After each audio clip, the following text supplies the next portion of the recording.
Մենք տաղավարում ենք, շարունակում ենք սիրելիներս հիշեցնենք եւս մեկ անգամ, որ դեկտեմբերի 10-ը նաեւ կենդանիների իրավունքների պաշտպանության օրն է եւ վերջին տարիներին հատկապես գնալով ավելի է կարեւորվում կենդանիների պաշտպանությունը եւ առհասարակ կենդանասիրության մշակույթի ձևավորումը։ Այս կարեւոր թեմայի շուրջ մենք հետաքրքիր հյուրի հետ ծավալելու ենք մեր հարց ու պատասխանը։ Ներկայացրու խնդրեմ։ Երևանի քաղաքապետարանի կենդանիների խնամքի տնօրեն Հոակի տնօրեն Հարություն Առաքելյան, բարի լույս։ Բարի առավոտ։ Ողջույն Հարություն ջան, շատ ուրախ ենք տեսնելու համար մեզ մոտ տաղավարում։ Շատ։ Թերևս տարվա կտրվածքով, այո, 365 օր պետք է մենք կարևորություն տանք հենց այս թեմային, կենդանիների պաշտպանությանը, կենդանիների իրավունքներին։ Բայց հասկանանք հատկապես այս օրը ինչով է շեշտադրվում եւ իրազեկման համար եւ թեորիապես տեսական եւ նաեւ գործնական առումով ինչ միջոցառումներ են առհասարակ վերջին տարիներին եղել եւ սպասվում նաեւ։ Իրականում կենդանիների պաշտպանության ոլորտ որպես այդպեսին ձևավորվում է վերջին տարիներին, որովհետև ավելի շատ ձևավորվում է վերջին տարիներին, որովհետև պետությունը վերջին տարիներին է սկսել նաև այս հարցում ներգրավվածություն ունենալ։ Սրա մասին խոսում է, մենք ունենք գործող օրենք կենդանի նկատմամբ դաժան վերաբերմունքի մասին եւ արդեն առաջին ընթերցում անցած կենդանիների նկատմամբ պատասխանատու վերաբերմունքի մասին մեկ համալիր օրենք, որը երկրորդ ընթերցման կգնա եւ հույսեր ունենք, որ կընդունվի ու վերջապես Հայաստանը կունենա կենդանիների ոլորտը կարգավորող օրենք։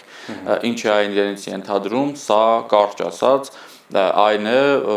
որ բոլոր այն մարդիկ, կազմակերպությունները, անհատները, չգիտեմ, բոլոր այն մարդիկ, ովքեր որևէ կերպ առնչություն ունեն կենդանիների հետ, գալիս են օրենքի դաշտ։ Եվ սա իրականում շատ կարևոր նախաձեռնություն է ու այնքան շատ կարևոր, որ մենք ուղղակի առանց սրա ոչ կարող ենք կանոնակարգել այս ոլորտը, ոչ էլ կարող ենք կանխել այն վատ դեպքերը, փորձել լուծել նաև թափառող շների խնդիրները, հա, ու այսպես շարունակ։ Այսինքն սա գալիս է, այսպես ասած, փրկելու ու կանոնակարգելու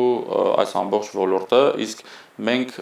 տարիներ շարունակ, ինչի չէ նաև հիմա տեսնում ենք բազմաթիվ դեպքեր, ինչպես դաժան վերաբերմունքի, հա, հաճախ նաև մարդու տրամաբանության մեջ տեղավորվող դաժան վերաբերմունքի դեպքեր, որոնք իրականում պետք է գնահատական ստանան եւ ոչ միայն ուղղակի բարոյական հա տեսանկյունից, այլ նաև քրեական տեսանկյունից, որտեղ այդ մարդիկ կարծում եմ պոտենցիալ վտանգավոր մարդիկ են։ Իսկ կենդանիների խնամքի կենտրոնը այսօր ինչ հիմնական խնդիրներ է լուծում։ Կենդանիների խնամքի կենտրոնը ձևավորման պայից սկսած ունի մի քանի կարևոր առաքելություն, որոնցից մեկը մայրաքաղաքում թափառող շների գլխաքանակի կանոնակարգումն է ստերջացման եղանակով։ Այս համալիր ծրագրի շրջանակներում բացի ստերջացումից նաև իրականացվում են վտանգավոր վարակիչ հիվանդությունների կանխարգելման աշխատանքներ։ Սրանք այն հիվանդություններն են, որոնք վտանգավոր վարակիչ ինչպես կենդանիների, այնպես էլ նաև մարդկանց համար։ Այս ամենին զուգահեռ կազմակերպությունը նաև վերջին տարիներին շատ ակտիվ իր վրա է վերցրել մի շատ գեղեցիկ երևույթի, այսպես ասած, համմշակույթի ձևավորման գործառույթ, այն է թափառող կամ անտուն կենդանիներին որդեգրության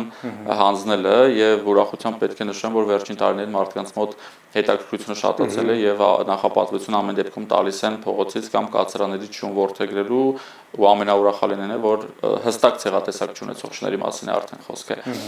Տարեստարի կազմակերպությունը իր առաջ դնում է նոր ծրագիր, նոր գաղափար ու առաջ է գնում ու արդեն 2026-ը 25-ը ավարտում ենք ու 26-ը կսկսենք մեկ շատ ավելի կարևոր ծրագրով, դա համայնքային կացարանի կառուցման ծրագիրն է, ինչի է սա այսքան կարևոր ու սիմվոլիկ, որովհետև սա պետության կողմից կառուցվող, Հայաստանում պետության կողմից կառուցվող առաջին կացարանն է լինելու, այսինքն մինչ այս երբեք պետությունը համայնքը որևէ կերպ, որևէ տեղ կացարան չի կառուցել եւ սա ուղղակի կացարան չի, նախագիծը կա, հրապարակված է հա տարբեր հարթակներում, ուղղակի վանդակներ չեն լինելու, ուղղակի վանդակներ չեն, որտեղ բանտարկված են կենդանիները, այլ տարածք է, որտեղ կենդանիները ապահովված են լինելու գերով, ջրով, բժշկական ծառայություններով ու ամենակարևորը ազատ տեղաշարժի հնարավորությամբ, որտեղ ամիսներով, տարիներով կենդանուն վանդակում փակելը այդ կենդանուն դատապարտել է։ Այսինքն հաշվի ենք առել միջազգային հաջողված փորձը, ստացել նախագիծ, որը շինարարության մրցույթն արդեն հայտարարված է եւ տարին կսկսենք հենց շինարարական աշխատանքների մեկնարկով ու հույս ունեմ հնարավորինս շուտ կունենանք արդեն կացարան ու այդ մշակույթն կսկսի ձևավորվել արդեն։ Այսինքն եթե դա եղավ Երևան քաղաքում թափառողջներ չեն լինելու։ Չէ, միանշանակ լինելու են։ Որովհետև անսովոր կլինի։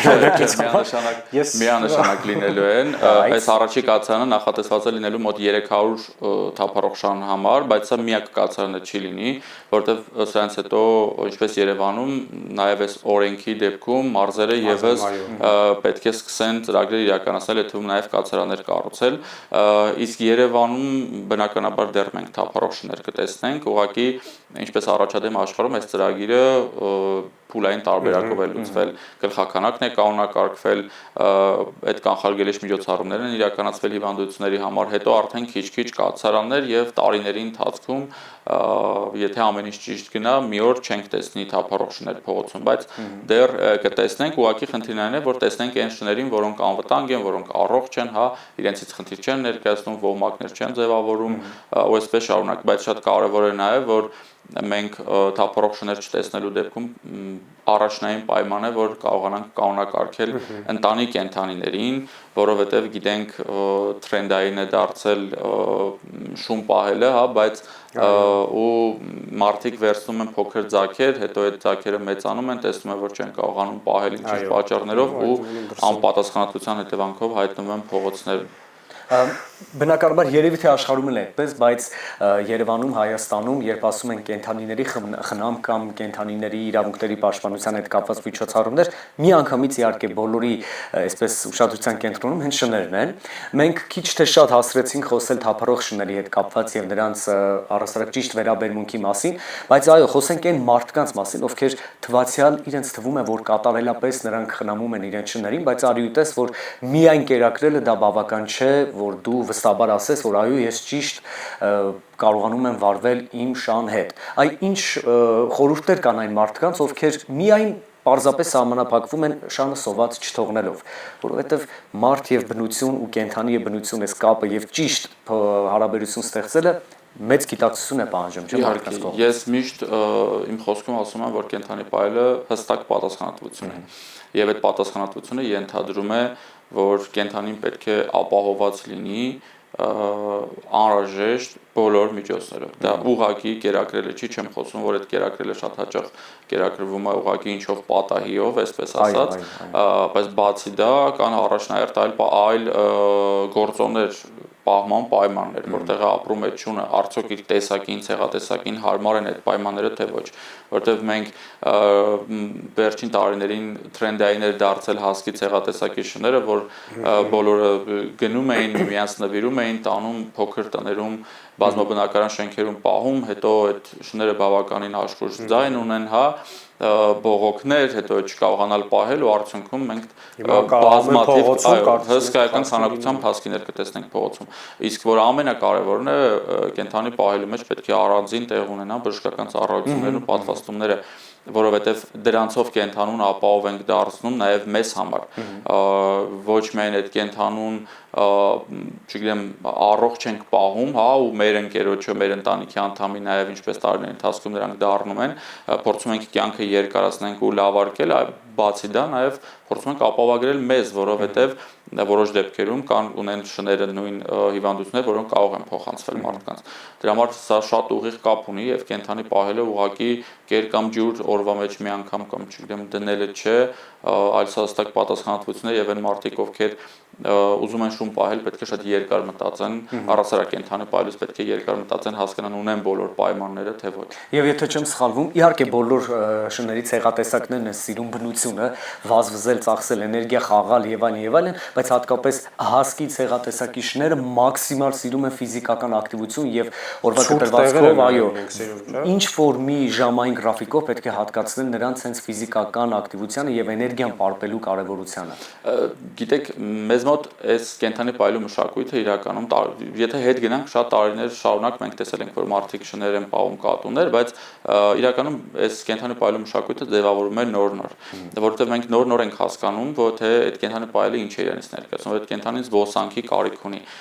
Հետո նոր-նոր է ձևավորվում զբոսանքի պայմանները, որտեղ մենք կտեսնենք, որ մարդիկ ուղղակի բաց են թողում իրենց կենթանիներին, իսկ սա զբոսանք չի, սա անպատասխանատվություն է, ուղիղ անպատասխանատու վարք է։ Նույն համակեցության կանոններ չպահպանել էլի կենթանի պահելու պարագայում։ Այսինքն այս մշակույթը եւս ձևավորման փուլում է, ուղղակի օրենսդրությամբ մենք սահմանելու ենք կենթանի պահելու հստակ կարգ, նաեւ օգնելու ենք, հա, կենթանի պահողներին, եւ որ ամենակարևորն է հաշվառումը չիպավորումը, որ ամբողջ աշխարհում կա, որն սա օգնում է նաև անպատասխանատու կենթանատերերին պատասխանատվության ենթարկել, որտեղ երբ որ ուսումնասիրում ենք առաջադեմ աշխարհում գործող օրենքները, շատ երկրներում կենթանուն լքելը վարչական տուժից մինչև քրեական պատիժ է ենթադրում։ Այլ չեմ խոսում, երբ որ կենթանուն լքելը բերում է նրան, որ այդ կենթանին անկում է, մահանում է կամ նրա հետ ինչ-որ այլ դեպք է պատահում, այս դեպքում ավելի խիստ պատիժ է սահմանված տարբեր երկրներում։ Դրա համար այդ ձևավորվող մշակույթին պակասում էր իրականում օրենքը կլինի ու կօգնենք, կկանխենք, ինչպես նաև կփորձենք սրան զուգահեռ նաև մարդկանց մեջ մտցնել այն գաղափարը, որ կենթանի պահելը շատ հստակ պատասխանատվություն է եւ կամայականություն չէ, մոդայիկ չէ, դա զվարճանք չէ, նրանք խաղալիքներ չեն, ունեն հույզեր, էմոցիաներ եւ այս ամենը պետք է հաշվի առնել նոր գնալ այդ քայլին։ Զգոնությունը մարդկանց մոտ արթնացնելու լավագույն ձևերից մեկն է, կարծում եմ, հենց այս միանշանակ։ Դու այս թեմայով շատ ուրախ ես, որովհետեւ Հայկը շատ է վախենում հատկապես թափառողջներից եւ եթե տեսնում է բավական շատ Հերվիսը շատ սիրում եմ, բայց իսկապես ես առաջարկում եմ մեզ մոտ հյուր գալ եւ այդ վախը շատ արագ կանցնի ուղղակի, որովհետեւ մենք արշավներ ենք կազմակերպում նաեւ դպրոցահասակ երեխաների հետ, ովքեր դպրոցներում նրանց հետ խոսում ենք շների այդ վարքի կանոնների մասին, միևնույն ժամանակ նաեւ երեխաներին հյուրընկալում ենք մեզ մոտ ու շատ երեխաներ, ովքեր վախեր ունեն, կարող ենք ասել, որ մեզ մոտ հաղթահարում են, ուստի ես ձեզ սիրով հրավիրում եմ մեզ մոտ։ Եթե մենք խոսում ենք շների մասին, եկեք փոքրել խոսենք կատուների մասին թափառող, որովհետև կան մարդիկ, ովքեր որ կարող են ինչ-որ վախեր ունենան փողոցային կատուների։ Կա արդյոք ինչ-որ այդպիսի ծրագիր, որը հենց կոնկրետ կզբաղվի կամ զբաղվում է կատուների։ Իրականում այս բան ոչ ու առաջնահերթությունը ինչու է համայնքը պետությունը տալիս թափառող շներին, որտեղ նախ քանակն է շատ ավելի մեծ եւ ինչ որտեղ նաեւ հնարավոր վտանգներն են թափառող շներից ավելի մեծ, քան կատուներից։ Դրա համար նախապատվությունը տրվել է թափառող շներին։ Կատուների հետ կապված տարբեր կազմակերպություններ, նույն ստերջացման ծրագրեր, հասարակական կազմակերպություններ, հա, ֆոնդեր ստերջացման ծրագրեր են իրականացնում, խնամք են իրականացնում, այսինքն ինչ որ փոքր աշխատանքներ իրականացվում են եւ հետո ես կարծում եմ, որ կատուները այդքան շատ մեզ համար տեսանելի չեն եւ հետաքրքիր մի բան կա, որ մայրաքաղաքի տարբեր բակերում հստակ բակեր կան, որտեղ դուք կարող եք տեսնել միայն կատուներ, կարող եք մտնել այդ բակ ու տեսնել 10 կատու, որը ամբողջ բակի կողմից պահվում ու խնամվում է, դու չեք տեսնի այդ տարածքում որևէ թափառող շուն, այսինքն շատ հետաքրքիր ինչ որ մշակույթ է ձևավորվել Երևանում, կան բակեր, որտեղ ուղղակի կատուներ են պահում, մենք էլ 2026 թվականին նախատեսում ենք հենց այդ բակերում կատուների համար ծրագրեր անել, դրանց մասին առաջիկայում կխոսենք։ Իհարկե շոշափելի են այն արդյունքները, որ տեսնում են քաղաքամար Երևանի տարբեր անկյուններում քաղաքացիների ջերմ վերաբերմունքը շների եւ կատուների նկատմամբ, տարբեր անկյուններում տեսնում ենք, որ կերակրում են հատուկ կեր են առնում եւ արդեն կենթանիներն էլ գիտեն, որ այդ ժամին ինչ որ մեկ իրենց այդտեղ պիտի կերակրի։ Սա հաճելի է, բայց հիմա մի փոքր աշխարհագրությունը մեծացնենք եւ հասկանանք ինչ է կատարվում մարզերում, որովհետեւ երբ ասում ենք գյուղ, վստահաբար պատկերացնում ենք տուն, գյուղական միջավայր եւ անպակաս այդտեղ նաեւ շունը։ Մեծ շուն, որը կապած է։ Մեծ շուն, այո։ Ինչ գիտակցությամբ են մարդիկ շարժվում մարզերում, գյուղերում եւ արդյոք նաեւ կծավալվենք այս նախաձեռնությամբ իրազեկումով դեպի հայաստանյան մարզեր, գյուղեր, քաղաքներ։ Կարող եմ ասել, որ էական տարբերվում է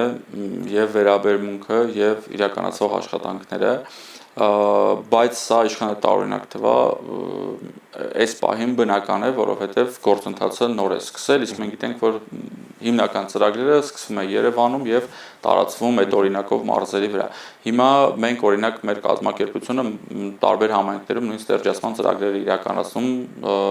նույն ծրագիրը ինչ որ արվում է Երևանում, մենք տարվա ընթացքում տարբեր քանակությամբ իրականացնում ենք նաեւ որոշ համայնքներում, մեզ հիմնականում մեզ հարակից համայնքներում, բայց օրենքը շատ հստակ սահմանում է, որ պետք է թափառող շների հարցի կարգավորմամբ զբաղվել, կացարաններ, ստերջացումներ, կանխարգելիչ միջոցառումներ, եւ սա վերապահվում է թիմերին, տեղական ինքնակառավարման մարմիններին, ու ես կարծում եմ 26 թվականից արդեն շոշափելի կտեսնենք այս ծրագրերը, դրանցում իհարկե բացեր կարող են լինել, որովհետև փորձի պակաս կա, մասնագիտական ռեսուրսի խնդիր կա, բայց կարծում եմ 26 թվականին արդեն ավելի մեծ տեմպով կսկսվի եւ մենք էլ մեր համակարգացիները, քանի որ սկսել են ինչպես մեր հայրենակիցները առասարակ սկսել են ուշադրություն դարձնել կենդանիներին, կարծում եմ պետք է ել ավելի աչալուրջ լինել եւ խոսել բոլորեն դաժան դեպքերից, որոնց ականատես ենք լինում մարզերում, գյուղերում, հա, շատ կա վարկած, որ ոչ մեկ չի պատժվում այդ մասով, բայց